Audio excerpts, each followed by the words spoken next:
भारत के दौरे पर आए नेपाल के विदेश मंत्री शिशिर खनाल ने दोनों देशों के बीच सीमा विवाद को लेकर अपने देश का रुख साफ किया है।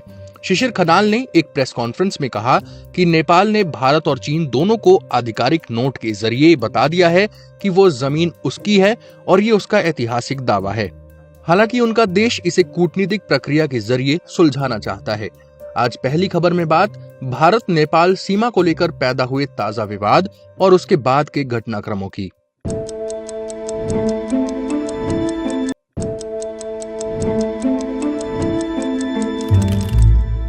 भारत और नेपाल के बीच लिपुलेख, लिम्पियाधुरा और काला पानी को लेकर विवाद है।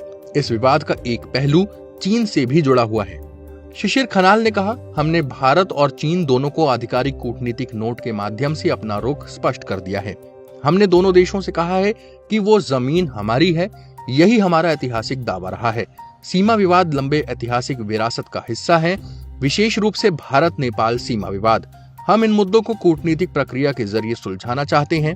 हम केवल ये देखना चाहते हैं कि क्या हमें ब्रिटेन के पुस्तकालयों या संग्रहालयों में मौजूद कुछ दस्तावेजों तक पहुंच मिल सकती है। हमारा उद्देश्य किसी तीसरे पक्ष की मध्यस्थता मांगना नहीं था। उन्होंने कहा, कैलाश मानसरोवर यात्रा अलग अलग बॉर्डर रूट से होती है और कई यात्री नेपाल के रास्ते से भी जाते हैं। हमारी चिंता भारत और चीन के बीच काला पानी और लिपुलेख क्षेत्र से जुड़े समझौतों को लेकर है। सीमा विवाद पर नया तनाव तब दिखा जब भारत ने साल 2026 की कैलाश मानसरोवर यात्रा के लिए रजिस्ट्रेशन शुरू करने का ऐलान किया था। इस यात्रा का एक प्रमुख मार्ग लिपुलेख दर्रे से होकर गुजरता है। इस पहाड़ी दर्रे पर नेपाल अपना दावा करता रहा है। खनाल ने भारत दौरे में राष्ट्रीय सुरक्षा सलाहकार अजीत डोभाल से भी मुलाकात की। मार्च 2026 में नेपाल में नई सरकार के गठन के बाद दोनों देशों के बीच विदेश मंत्री स्तर की ये पहली यात्रा थी।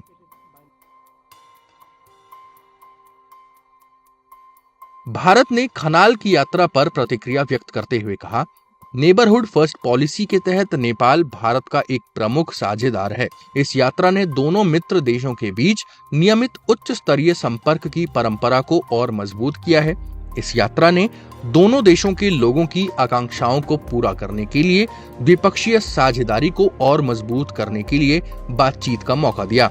इससे इस कोशिश को एक नई ताकत मिली है। नेपाल में बालेन शाह के नेतृत्व में नई सरकार के आने के बाद भारत के साथ उसके संबंधों में और मजबूती की उम्मीद जताई जा रही है।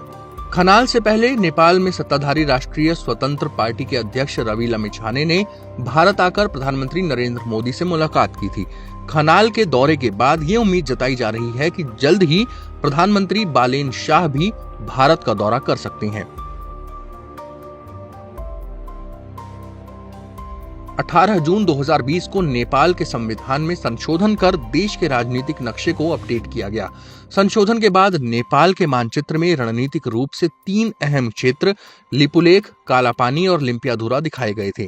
नेपाल की कैबिनेट ने यह भी कहा था कि महाकाली यानी कि शारदा नदी का स्रोत दरअसल लिम्पियाधुरा ही है, जो फिलहाल भारत के उत्तराखंड का हिस्सा है।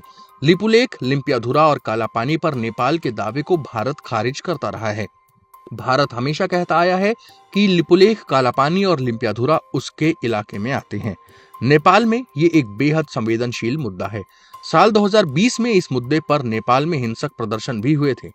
अब चीन की पहलू पर बात करते हैं। भारत और चीन ने साल 2025 में लिपुलेख, शिपकीला और नाथुला से सीमा व्यापार फिर से शुरू करने पर सहमति जताई थी। 2020 में गलवान संघर्ष के बाद ये व्यापार बंद था। नेपाल ने लिपुलेख को लेकर आपत्ति जताते हुए कहा कि इस इलाके में सड़क निर्माण और व्यापारिक गतिविधियां उसकी सहमति के बिना नहीं होनी चाहिए।